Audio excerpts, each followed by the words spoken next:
Olá, tudo bem com você? Vamos às notícias da semana nos blogs criacionismo.com.br e outraleitura.com.br. A notícia que eu publiquei aqui no começo da semana é de Douglas Pereira da Silva, na verdade um artigo em que ele faz uma análise do texto de 1 João capítulo 3, verso 9. Qualquer que é nascido de Deus não comete pecado, porque a sua semente permanece nele, e não pode pecar porque é nascido de Deus.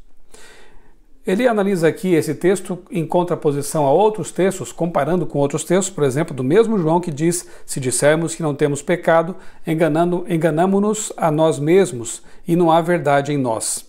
A pergunta do artigo é: o cristão convertido não peca? Como entender essa questão? E eu sugiro que você então estude esse texto, é um texto muito interessante, vai ao ponto, e embaixo eu linkei um vídeo de uma palestra que eu apresentei anos atrás na Casa Publicadora Brasileira, cujo título é Perfeição Cristã versus Perfeccionismo. Como entender essa questão que muitas vezes polariza grupos dentro da igreja e causa algum tipo de discussão ali, talvez não nem necessária, mas fica aí então a dica para você estudar esse assunto e formar também a sua opinião. Depois, como deixar de falar sobre o assunto que ganhou a mídia essa semana, o caso envolvendo o jogador brasileiro Neymar.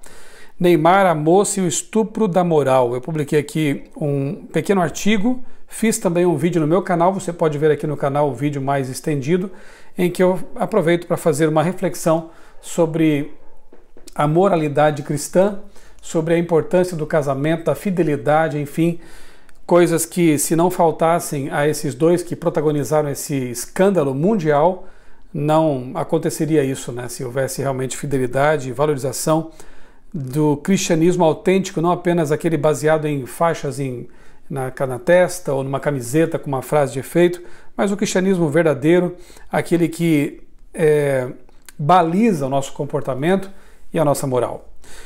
Publiquei aqui outro artigo, Saudades do Tempo que Não Vivi, uma reflexão que eu faço aqui sobre alguns aspectos da igreja que com o tempo acabaram mudando, mas não deveriam.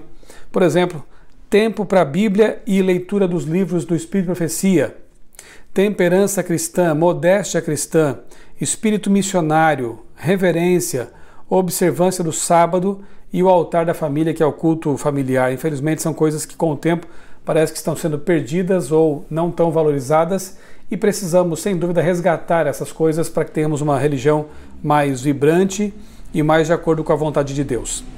Depois que eu publiquei aquele vídeo e aquela matéria sobre Neymar e o suposto estupro, né, vários internautas entraram em meu Facebook, minha página no Facebook, e opinaram ali, inclusive vários me criticando como se eu tivesse sido preconceituoso, julgando as pessoas. E na verdade eu não julguei ninguém, na verdade eu fiz uma análise crítica de um evento, de um fato, de algo que ocorreu e é amplamente conhecido hoje por causa da mídia.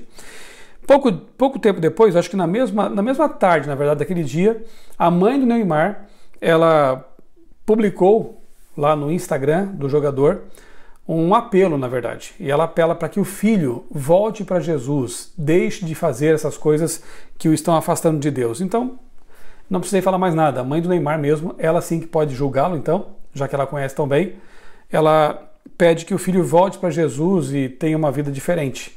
Então, fica aí o texto: até a mãe de Neymar sabe o que os cristãos pós-modernos querem ignorar.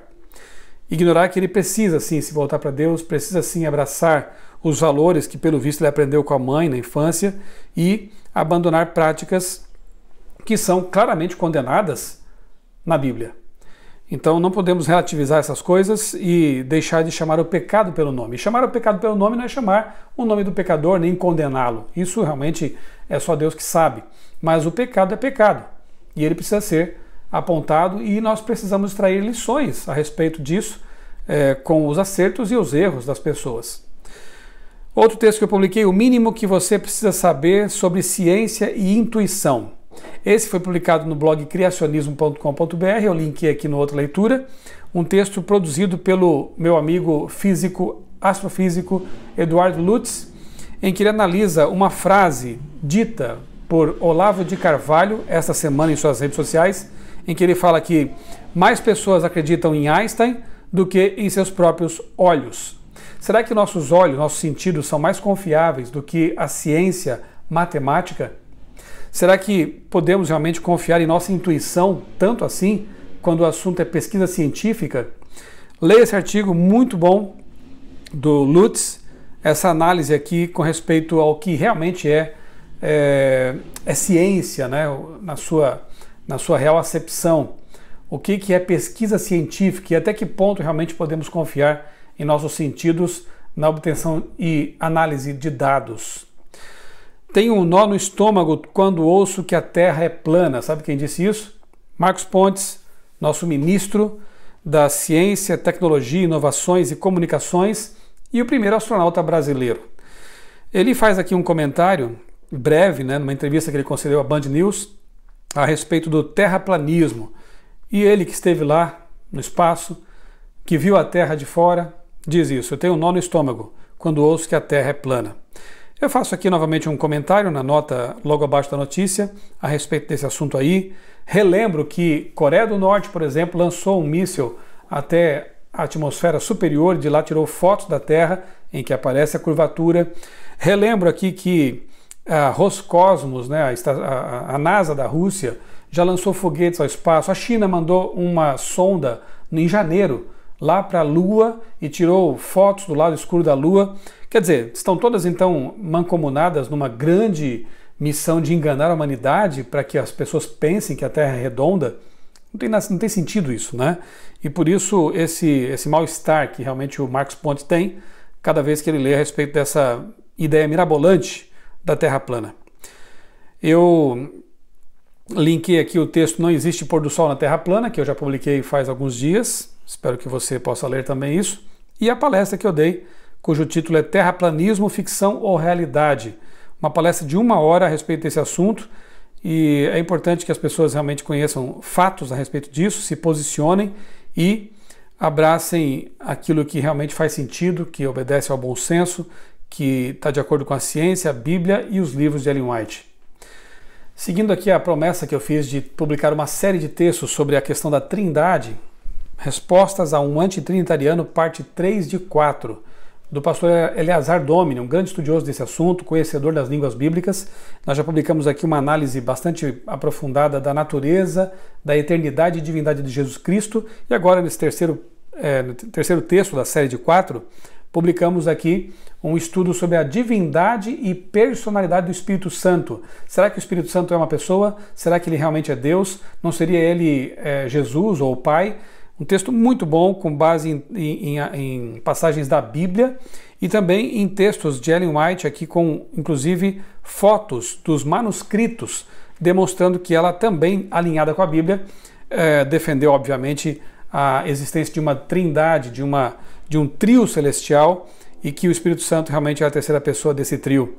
Analise esse texto, conheça esse assunto também, é importante, até porque tem se levantado pessoas defendendo heresias com respeito a esse tema, e nós precisamos então ter uma posição clara com base na revelação de Deus.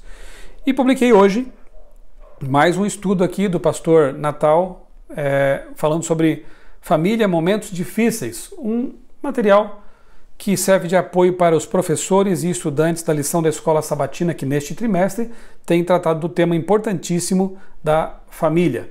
E linkei aqui abaixo das perguntas que o pastor Natal fez, Família, Projeto de Deus, uma palestra que eu apresentei também e que tem mais ou menos 50 minutos, e fica a dica para você, quem sabe, assistir isso aí hoje com a sua família, quem sabe depois aí do pôr do sol, quando estiverem juntos, para receber o Santo Sábado de Deus. E aproveito então para me despedir de você, desejando um feliz sábado para você, para sua família, e que você esteja sempre bem pertinho do nosso Deus, o nosso Criador. Um grande abraço.